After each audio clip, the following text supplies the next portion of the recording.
Hello बच्चों, आज फिर मैं वेलकम कर रहा हूँ आपको हमारे केमिस्ट्री के लेक्चर में।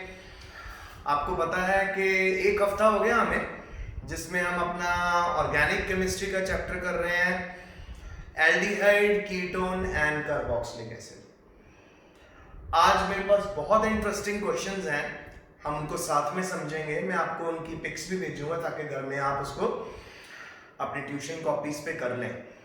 पर आज जो मैं आपके साथ करने वाला हूँ वो मैं आपके सामने ये क्वेश्चन आप देख ही रहे होगे, ये कवर करेंगे। उसको करने से पहले मैं आपको रिवीजन करवा दूं। हमने दो इंपॉर्टेंट नेम रिएक्शंस की थी, एक की थी एल्डोल कंडेंसेशन, एक की थी Cannizzaro condensation. Aldol condensation and Cannizzaro reaction. Aldol condensation कहाँ होती है? जहां पे अल्फा हाइड्रोजन होता है। कैनी-ज़ेरो रिएक्शन कहाँ होती है? जहां पे अल्फा हाइड्रोजन नहीं होता। फिर एक आपको हेल्महोल्ट्ज़-ज़ेलिंस्की रिएक्शन करवाई थी मैंने, जिसमें अल्फा कार्बन के जितने हाइड्रोजन हैं उनको हमने हैलोजन से रिप्लेस किया कार्बोक्सिलिक एसिड में। फिर से रिवीजन, अल्फा कार्बन और अल्फा हाइड्रोजन क्या होते हैं? किसी भी फंक्शनल ग्रुप के साथ जो कार्बन लगा होता है वो अल्फा कार्बन होता है, और जो हाइड्रोजन वो कैरी करता है वो होते हैं अल्फा हाइड्रोजन। आज अल्फा हाइड्रोजन के होने ना होने पर हमारा क्वेश्चन बेस्ड है।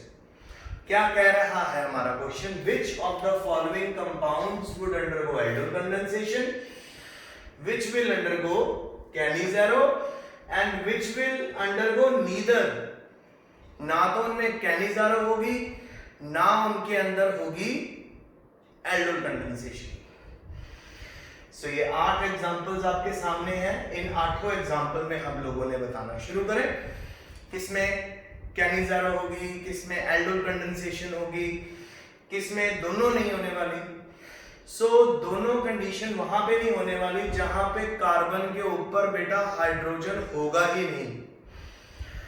कोई भी ऐसा कार्बोनाइल कार्बन होगा जिसमें हाइड्रोजन होगा ही नहीं, वहां पे ना तो कैनी-ज़ेरो होगी ना एल्डोल होगी। तो चलिए शुरू करते हैं। सबसे पहले मीथानल में, अगर मैं आपके सामने मीथानल का स्ट्रक्चर बनाऊं तो HCHO मीथानल होता है पहला। तो अब आप नोटिस कर रहे हो इसके पास तो अल्फा हाइड्रोजन है ही नहीं, क्योंकि फंक्शनल ग्रुप के साथ कोई कार्बन ही नहीं लगा। तो यानी मीथानल में कौन सी होगी? कैनी-ज़ेरो। ठीक है।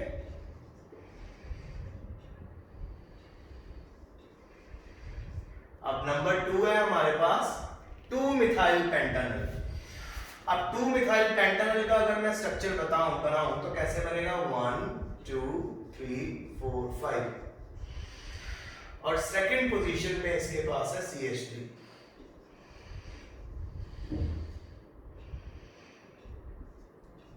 तो आप नोटिस कर सकते हैं ये रहा हमारा 2-मिथाइल पेंटानल, और अब आप नोटिस कर सकते हैं यहाँ पे हमारे पास अल्फा कार्बन भी है और एक अल्फा हाइड्रोजन भी। उस अल्फा हाइड्रोजन को मैं यहाँ पे आपको दिखा देता हूँ, क्योंकि यहाँ पे अल्फा हाइड्रोजन है तो डेफिनेटली इसमें होगी एल्डोल। आपको समझ आ रहा है?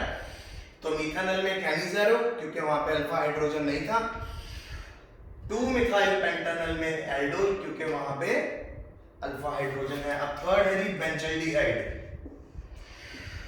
बेंज़ल्डिहाइड का फार्मूला आप सभी जानते हैं, बेंजीन पे CHO, और आपको ऑलरेडी पता है यहां पे भी अल्फा हाइड्रोजन नहीं है तो कौन सी होगी? कैनी-ज़ेरो। फिर से क्लियर करें, बेंज़ल्डिहाइड थर्ड ऑप्शन है, और थर्ड ऑप्शन में आप नोटिस कर रहे हो अल्फा हाइड्रोजन नहीं है, तो अल्फा हाइड्रोजन नहीं है तो कैनी-ज़ेरो होगी। इसमें चौथे नंबर पे हमारे पास है जी बेंजोफिनोन। बेंजोफिनोन का फार्मूला C+O मींस यहां पे भी एक अपना फिनाइल ग्रुप, यहां पे भी फिनाइल ग्रुप, बीच में C डबल बॉन्ड हो, तो ये बेंजोफिनोन है। अब आप नोटिस करो बच्चों, ना तो यहाँ पे अल्फा हाइड्रोजन है ना ही यहाँ पे कार्बन के अराउंड आपको कोई भी हाइड्रोजन देखने को मिल रहा है। तो जिस केस में ना तो अल्फा हाइड्रोजन हो ना ही कार्बन के अराउंड आपको कोई हाइड्रोजन देखने को मिले, तो वहां पे कुछ भी नहीं होगा। No Cannizzaro no aldol. तो हमने अभी 4 ऑप्शन सॉल्व कर लिए। मिथानल में अल्फा हाइड्रोजन था, कैनिज़ारो, सॉरी अल्फा हाइड्रोजन नहीं था तो कैनिज़ारो। 2 मिथाइल पेंटानल में अल्फा हाइड्रोजन था, एल्डोल। फिर बेंजाल्डिहाइड में अल्फा हाइड्रोजन नहीं था, कैनिज़ारो। फिर बेंजोफिनोन में कार्बन के ऊपर कोई हाइड्रोजन ही नहीं है तो ना तो उसमें कैनिज़ारो होगी ना ही उसमें एल्डोल। 5th केस में हमारे पास है साइक्लोहेक्सेनोन। तो साइक्लोहेक्सेनोन का फार्मूला है सिंपल, ये है साइक्लोहेक्सेनोन। सो अब अगर आप इसको ओपन करके देखो, CH2 CH2 CH2 C double bond O CH2 CH2। अब आप नोटिस करो ये हमारा फंक्शनल ग्रुप है। फंक्शनल ग्रुप के बाद 2 अल्फा हाइड्रोकार्बन है। अब 2 अल्फा कार्बन के बाद 4 अल्फा हाइड्रोजन, तो डेफिनेटली एल्डोल होगी, क्योंकि साइक्लोहेक्सेनोन में अल्फा हाइड्रोजन्स हैं तो इस करके एल्डोल कंडेंसेशन होगी। फिर हमारे पास है 6वां 1 phenyl propane. Okay, 1 phenyl propane.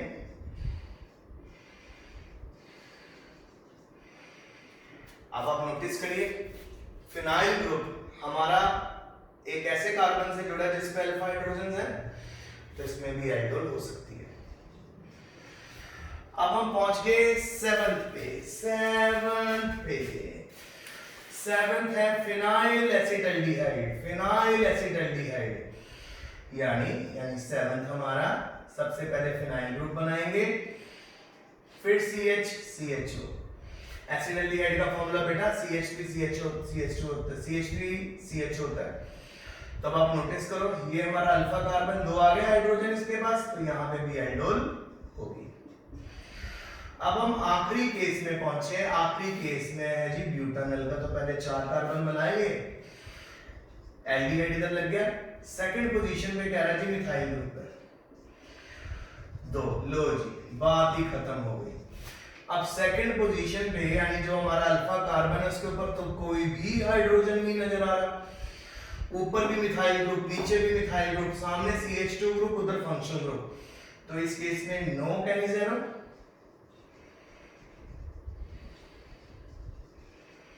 And no aldol. So ये आपके सामने मैंने पूरा क्वेश्चन सॉल्व कर दिया। एक बार फिर डिस्कस कर लेते हैं। आज का क्वेश्चन ये था, आपको 8 कंपाउंड दिए हुए थे और उसमें पूछा हुआ था किसमें एल्डोल कंडेंसेशन होगी, किसमें कैनिज़ारो होगी, किसमें दोनों नहीं होगी। तो अगर मिथानल है उसके पास अल्फा हाइड्रोजन नहीं था, कैनिज़ारो। 2 मिथाइल पेंटानल अल्फा हाइड्रोजन था, एल्डोल।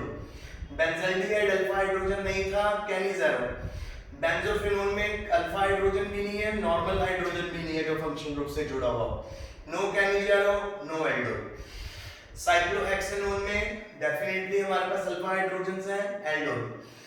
1 फिनाइल प्रोपेन में आप नोटिस करो हमारे पास अल्फा हाइड्रोजन है, एल्डोल। फिर उसके बाद है जी हमारे पास फिनाइल एसिटल्डिहाइड में हाँ जी अल्फा हाइड्रोजन्स हैं, एल्डोल। 2,2 डाइमिथाइल ब्यूटानल में आप नोटिस कीजिए अल्फा कार्बन पे कोई भी हाइड्रोजन नहीं है, तो नो कैनिज़ारो, नो एल्डोल।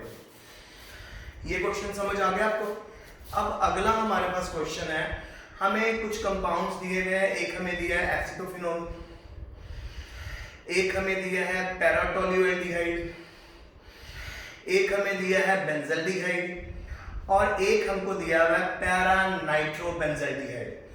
इन चारों को हमने इंक्रीजिंग ऑर्डर ऑफ रिएक्टिविटी में अरेंज करना है। सो बेटा 2 तरह के ग्रुप होते हैं, आपको मैंने पहले भी सिखाया हुआ है। एक होते हैं जो इलेक्ट्रॉन खींचते हैं, उनको इलेक्ट्रॉन विड्रॉइंग ग्रुप बोलते हैं। एक होते हैं जो इलेक्ट्रॉन डोनेट करते हैं, उनको इलेक्ट्रॉन रिलीजिंग ग्रुप बोलते हैं। तो methyl group electron releasing group है। जब भी इलेक्ट्रॉन रिलीजिंग ग्रुप प्रेजेंट होगा वो रिएक्टिविटी कम कर देगा, क्योंकि वो ऑक्सीजन को ज्यादा इलेक्ट्रोनेगेटिव बना देगा, जिससे ऑक्सीजन रिएक्ट नहीं करेगी, अपना प्रोटॉन रिलीज नहीं करेगी। सो पैराटोल्यूएल्डिहाइड के केस में आप नोटिस करोगे मिथाइल ग्रुप प्रेजेंट है, methyl group is electron releasing group, वो उसकी रिएक्टिविटी कम कर देगा। पैरानाइट्रोबेंजाल्डिहाइड में पैरा पोजीशन पे इलेक्ट्रॉन विड्रॉइंग नाइट्रो ग्रुप लगा है। नाइट्रो ग्रुप क्या करेगा बेटा, इलेक्ट्रॉन खींचेगा। अब जब वो इलेक्ट्रॉन खींचेगा वो रिएक्टिविटी बढ़ा देगा, क्योंकि वो बेंजाल्डिहाइड में CHO बॉन्ड की बॉन्ड स्ट्रेंथ को कम कर देगा। तो always remember electron withdrawing group reactivity बढ़ाता है, इलेक्ट्रॉन रिलीजिंग ग्रुप रिएक्टिविटी घटाता है। फिर बीच में हमारे पास आएगा बेंजाल्डिहाइड जो इंटरमीडिएट होगा, क्योंकि बेटा ना तो उसके ऊपर इलेक्ट्रॉन विथड्रॉइंग ग्रुप होगा ना ही इलेक्ट्रॉन रिलीजिंग। और एसिटोफिनोन हमारे पास बचा। एसिटोफिनोन सबसे कम रिएक्टिव होगा, रीजन क्योंकि वो एक कीटोन है। जब भी हम रिएक्टिविटी ऑर्डर को स्टडी करें एसिटोफिनोन फिनोन यानी कीटोन और एल्डिहाइड के बीच में, ketones are always less reactive क्योंकि कार्बोनाइल कार्बन के दोनों साइड पे अल्काइल ग्रुप होते हैं। दोनों साइड पे अल्काइल ग्रुप उसको क्या बना देते हैं, लेस रिएक्टिव। जबकि एल्डिहाइड में एक साइड पे अल्काइल ग्रुप होता है, दूसरी साइड पे हाइड्रोजन होता है। करें इस क्वेश्चन को, लेट्स डू इट। सो अगले क्वेश्चन में आपके पास ऑप्शंस हैं 4। उन 4 ऑप्शंस को सबसे पहले हम उनके फॉर्मूला बनाएंगे, फिर हम उनको इंक्रीजिंग ऑर्डर ऑफ रिएक्टिविटी में अरेंज करेंगे। सो पहले दिया हुआ है बेटा आपको एसिटोफिनोन। एसिटोफिनोन का फॉर्मूला बना ले, बेंजीन, इसके ऊपर COCH3 यानी एक तरह का ये कीटोन है। और आप बात आपको समझ आ गई, कार्बोनाइल कार्बन के अक्रॉस इधर भी अल्काइल ग्रुप है, इधर भी अल्काइल ग्रुप है, तो ये तो भी लीस्ट रिएक्टिव होगा।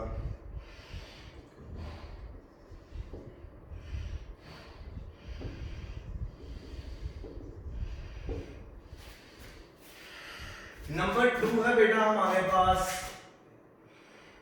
पैरा टोल्यूएल्डिहाइड।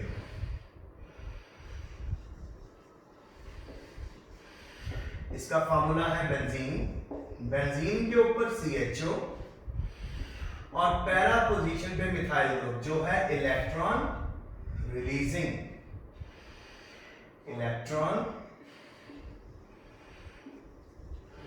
Releasing group. और थर्ड नंबर पे है हमारे पास बेटा बेंजाल्डिहाइड।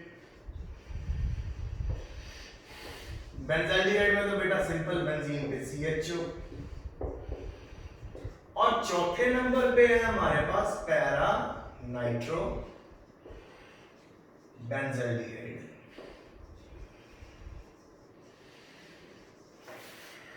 पैरा नाइट्रो बेंजाल्डिहाइड का फॉर्मूला है बेंजीन, बेंजीन के ऊपर CHO, पैरा पोजीशन पे NO2 और NO2 है जी इलेक्ट्रॉन विथड्रॉइंग ग्रुप। चारों चीजें आपके सामने हैं। सबसे पहले बेटा कीटोन तो लेस रिएक्टिव है, तो इसको हम सबसे पहले लिख देते हैं क्योंकि एलाइन्स को हमने एल्डिहाइड्स के बीच में अब करना है। सो सबसे लेस रिएक्टिव कीटोन है, तो सबसे पहले लिख लेते हैं एसिटोफिनोन।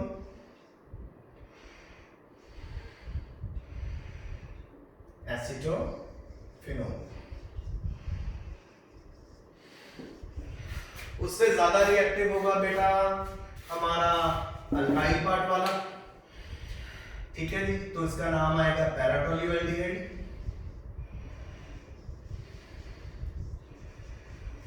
उसके बाद आ जाएगा हमारा बीच में बेंजाल्डिहाइड। बेंजाल्डिहाइड बीच में क्यों, क्योंकि जी इसके पास ना तो इलेक्ट्रॉन रिलीजिंग ग्रुप है ना इलेक्ट्रॉन विथड्रॉइंग ग्रुप है। और लास्ट में आएगा पैरा नाइट्रो बेंजाल्डिहाइड, ठीक है जी। सो ये हो आप इसको ऐसे एरो से रिप्रेजेंट करेंगे, इंक्रीजिंग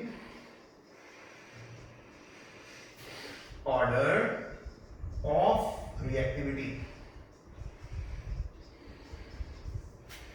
तो फिर से समझ लेते हैं, एसिटोफिनोन बीइंग कीटोन सबसे कम रिएक्टिव, पैरा टोल्यूएल्डिहाइड थोड़ा सा ज्यादा रिएक्टिव क्योंकि उसमें मिथाइल ग्रुप है, पर कीटोन से तो रिएक्टिव होगा, पर इन सबसे कम रिएक्टिव क्यों, क्योंकि ये चेन के ऊपर इलेक्ट्रॉन रिलीज करेगा, इस बॉन्ड को डिफिकल्ट कर देगा ब्रेक। रिएक्टिविटी कैसे बढ़ती है, रिएक्टिविटी बढ़ती है जिसमें सबसे जल्दी प्रोटॉन रिलीज हो। तो इस केस में प्रोटॉन रिलीज होना टफ है क्योंकि यहाँ पे इलेक्ट्रॉन रिलीजिंग ग्रुप ने इलेक्ट्रॉन चार्ज डेंसिटी इंक्रीज की हुई है। सेकंड नंबर पे हमारा बेंजाल्डिहाइड आएगा क्योंकि ना तो इसके पास इलेक्ट्रॉन रिलीजिंग ग्रुप है ना इलेक्ट्रॉन विथड्रॉइंग ग्रुप है। सबसे ज्यादा रिएक्टिव पैरा नाइट्रो बेंजाल्डिहाइड, क्यों, क्योंकि इसके पास है बेटा electron withdrawing group NO2 group. NO2 group जब इलेक्ट्रॉन विथड्रॉ करेगा यहाँ से प्रोटॉन जल्दी रिलीज होगा, तो जो जल्दी रिलीज करता है वो ज़्यादा रिएक्टिव होगा। तो ये दोनों क्वेश्चन बेटा आज अपनी नोट्स में, अपनी ट्यूशन कॉपीज में अच्छे से लिख लेना। प्लीज रोज का रोज काम करना ताकि आप अच्छे से याद कर पाओ और आप तैयार रहो बोर्ड के एग्जाम्स के लिए। सो आज के लिए best of luck, stay safe, stay home and do all the work which we are giving to you. Thank you.